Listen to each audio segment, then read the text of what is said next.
पंचायत चुनाव में इंटरव्यू और प्रचार के लिए संपर्क करें। हमारा मोबाइल नंबर है 8002820182 अथवा हमें व्हाट्सएप करें 9525338184। जनता की पूरी होगी आस जब मीर खुर्शीद करेंगे विकास। नाव बाजार प्रखंड के ग्राम पंचायत इटको से पंचायत समिति सदस्य पद हेतु सुयोग्य, कर्मठ, शिक्षित एवं लोकप्रिय उम्मीदवार मीर खुर्शीद को चुनाव चिन्ह बेबी वॉकर क्रमांक संख्या 2 पर मुहर लगाकर भारी मतों से विजयी बनावें। याद रखें, बेबी वॉकर छाप। आपके चहेते उम्मीदवार मीर खुर्शीद का चुनाव चिन्ह बेबी वॉकर छाप क्रमांक संख्या 2। इटको पंचायत में उपस्थित हैं और यहाँ पर मौजूद हैं मीर खुर्शीद, जो कि पंचायत समिति सदस्य के उम्मीदवार हैं। हम उनसे बात करेंगे, तलाश टीवी न्यूज के माध्यम से इनके बारे में जानेंगे कि वह क्षेत्र में किस तरह का विकास करेंगे और लोगों का आशीर्वाद किस तरह प्राप्त हो रहा है। इसके बारे में बहुत सारे डिटेल जो है कि जानकारी उससे प्राप्त करेंगे। तो मीर खुर्शीद जी, सबसे पहले आपका स्वागत है तलाश टीवी न्यूज में। धन्यवाद सर, आप जो है कि इस जो चुनाव में जो है आप जो है कि उम्मीदवार हैं, तो आपका मन किस तरह मतलब हुआ कि आप जो है कि चुनाव लड़ने का? देखिए, उम्मीदवार तो मैं पहली बार नहीं हूँ जी। अगले बार भी मैं चुनाव लड़ा और अपार मतों से चुनाव जीता भी। पंचायत समिति का जो रोल होना चाहिए जी। वो सरकार पूरे तरह लागू नहीं कर सकी जी। जैसा कि आप लोग सुने होंगे कि पंचायतों का चुनाव जो है वो गांव के विकास के लिए है जी। और वह पंचायती राज का जो दर्जा पूरी तरह होना चाहिए वह सरकार अभी तक लागू नहीं कर सकी, जिसके चलते हम लोगों को बाधित होना पड़ा। सरकार की ओर से हम लोगों को किसी प्रकार का कोई फंड मुहैया नहीं कराया गया, जिसके चलते हम लोग आम आवाम के बीच ही सिमट के रह गए और पंचायत समिति सदस्य का रोल जो है एक पंचायती कर्ता के नाम रूप में रह गया है ना। तो अब इस संबंध में जहाँ कहीं भी लोगों ने आवाज़ दिया, चाहे वो 12 बजे रात का हो समय या 12 बजे दिन का हो, मैं वहाँ पहुँचा और आम आवाम की बातों को सुना। आपसी विवाद को निपटाने का पूरा प्रयास किया और इसमें हमें 100 में 100% सफलता भी मिला है। सर, इससे पहले जो जनप्रतिनिधि थे जी, आपको क्या लगता है कि उन्होंने क्या क्या काम नहीं किया जो कि आप जीतने के बाद उस काम को कीजिएगा? देखिए, सबसे पहला बात तो यह है, हमारे दिमाग में पहले से ही चलता आ रहा है कि झारखंड सरकार, झारखंड राज्य में हमारे युवा पीढ़ी जो है, जिनका चुनाव में चाहे वो किसी तरह का चुनाव हो अहम रोल होता है और वो शिक्षित होते हुए भी काफ़ी मात्रा में बेरोजगार पड़े हुए हैं। और सरकार से हम लोगों का हमेशा प्रयास रहा, जो हम लोगों की मीटिंग होती है उसमें हमारा प्रोसीडिंग हमेशा रहा कि सरकार को लिखा जाए कि हमारे यहाँ जो शिक्षित बेरोजगार हैं उनको किसी तरह का रोजगार में लाल के पास रुकता है। अधिकारियों का इसमें मैं दोष नहीं समझता हूँ।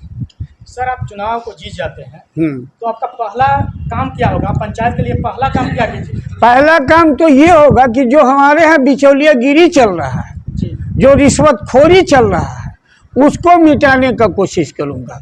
क्योंकि रिश्वतखोरी एक ऐसा दीमक है जो हमको सरकार की ओर से कुछ लाभ मिले ना मिले, हमारा पॉकेट लोग खाली करा लेता है। तो वह मनी जो पॉकेट में मेरा बचता है उससे हम अपना जीवन यापन का व्यवस्था करते हैं, उसको अगर मिटाते हैं तो बाकी का काम तो अधिकारियों का काम है करना, वो करेंगे ही। दूसरी और अहम बात यह है कि मेरा क्षेत्र जो है वो बंजर इलाका है, हमारे यहाँ सिंचाई की कोई व्यवस्था नहीं है। सरकार का जो योजना है मनरेगा के तहत चलता है, डोभा वगैरह का काम, उसको मैं पूरी तरह फेलियर समझता हूँ। डोभा करने से कि सिंचाई में किसी तरह का कोई व्यवस्था नहीं है, सिंचाई उससे हो नहीं सकता है। ज़मीन में जो नमी बनाने की बात आती है, तो जब डोभाही में पानी नहीं रहेगा तो मिट्टी में नमी कहाँ से बनेगा। इसलिए सबसे बेहतर तरीका है जो हमारे यहाँ किसान, चूँकि ये कृषि प्रधान देश भी है मेरा, और हमारे यहाँ किसानी, खेती किसानी का काम भी होता है, तो सबसे बेहतर तरीका हम सिंचाई करने का जो समझते हैं वो है डीप बोरवेल।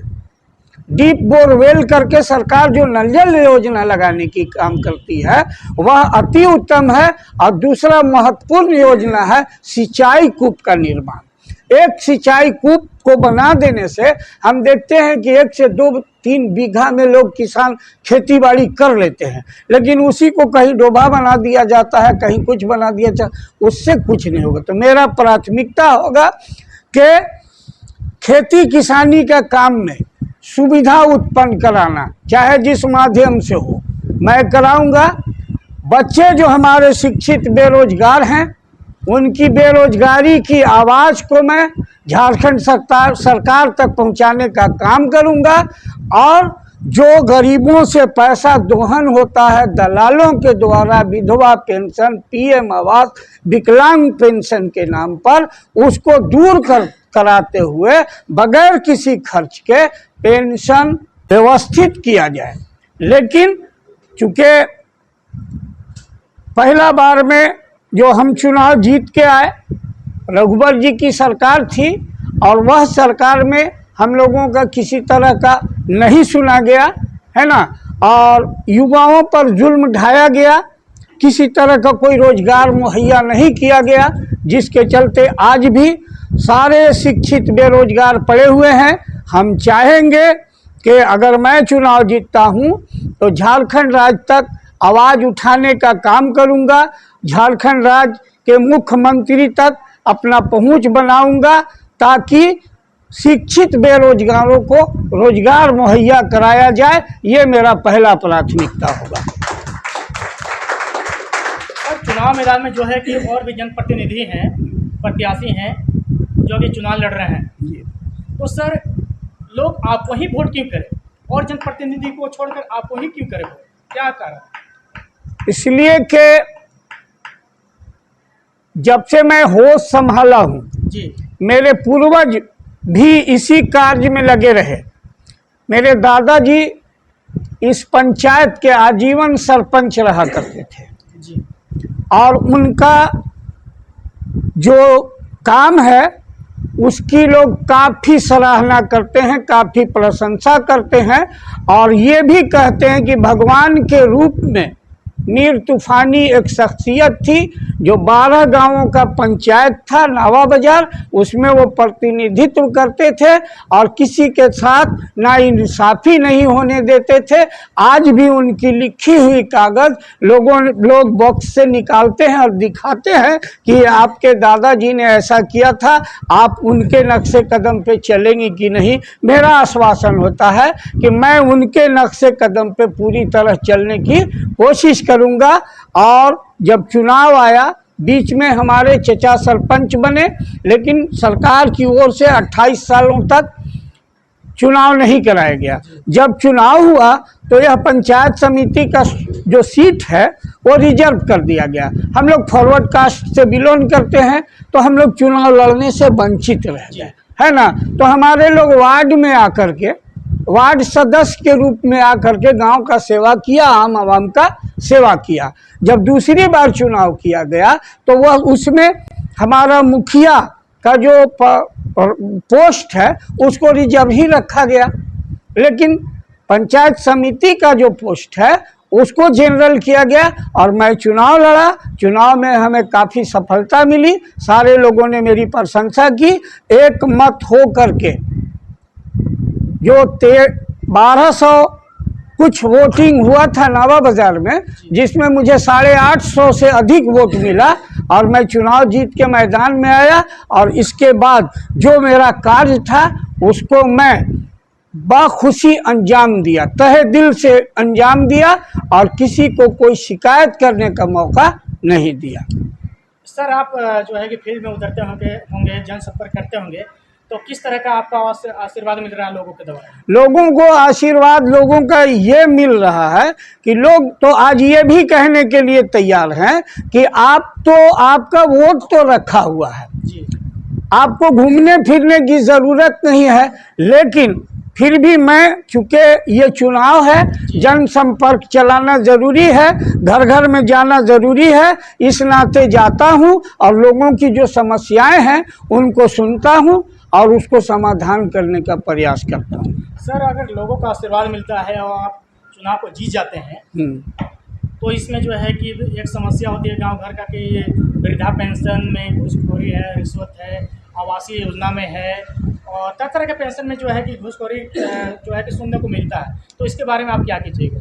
देखिए, सही बात तो ये है कि जो वृद्धा पेंशन हो, विकलांग पेंशन हो, पीएम आवास हो, है ना, राशन कार्ड हो, इस तरह का जो समस्या है वो तो है, लेकिन हमने अपने यहाँ पदाधिकारियों को देखा है, जो हमारे ब्लॉक में, अंचल में जो पदाधिकारी बैठे हैं, उनके तरफ से मैं कभी कोई कमी नहीं पाया हूँ। अब बीच में सवाल उठता है कि तो होता कहाँ है? तो होता यहाँ है कि पदाधिकारी और जनता के बीच में एक दलाल खड़ा होता है और वह दलाल आम आवाम से पैसा ऐंठने का काम करता है, गरीबों का खून चूसने का काम करता है और जो पदाधिकारी हैं उनके टेबल तक सिर्फ वो आवेदन पहुंचाता है और काम तो उनको करना है। क्योंकि झारखंड सरकार का जो बजट है उसमें ये क्लियर किया हुआ कि इतना प्रतिशत विधवा पेंशन, इतना प्रतिशत जो है वृद्धा पेंशन, ये आपको करना है, वो करते हैं। लेकिन जो पैसा जो रुकता है बीच में, वो और राशन कार्ड, विधवा पेंशन, ये सारा काम कराऊंगा। सर, आप लास्ट में जो है कि तलाश टीवी के माध्यम से लोगों को क्या कहना चाहते हैं? तलाश टीवी के माध्यम से लोगों को ये कहना चाहता हूँ कि आज तक आप लोगों ने, चूंकि फंडिंग जो होता है वो मुखिया के पास होता है और मुखिया का जो चुनाव लोगों ने किया, 2 टर्म में मुखिया 2 लोग रहे, उनका चुनाव हुआ और मुखिया सिर्फ अपना पेट भरने में और क्षेत्र का दोहन करने में लगे रहे।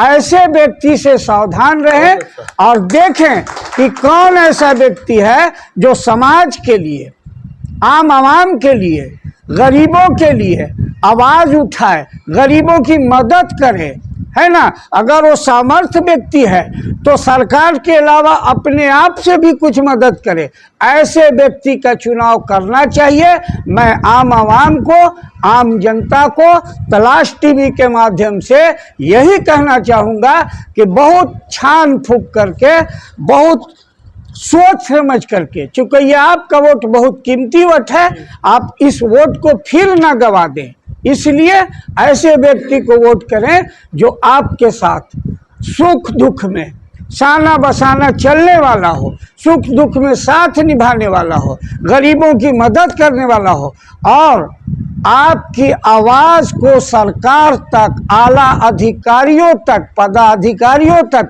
पहुंचाने का क्षमता रखता हो। ऐसे व्यक्ति को वोट ना करें जो आपकी आवाज को, आपकी समस्या को, आपकी बात को सरकार तक, सरकार के अधिकारियों तक रख नहीं सके।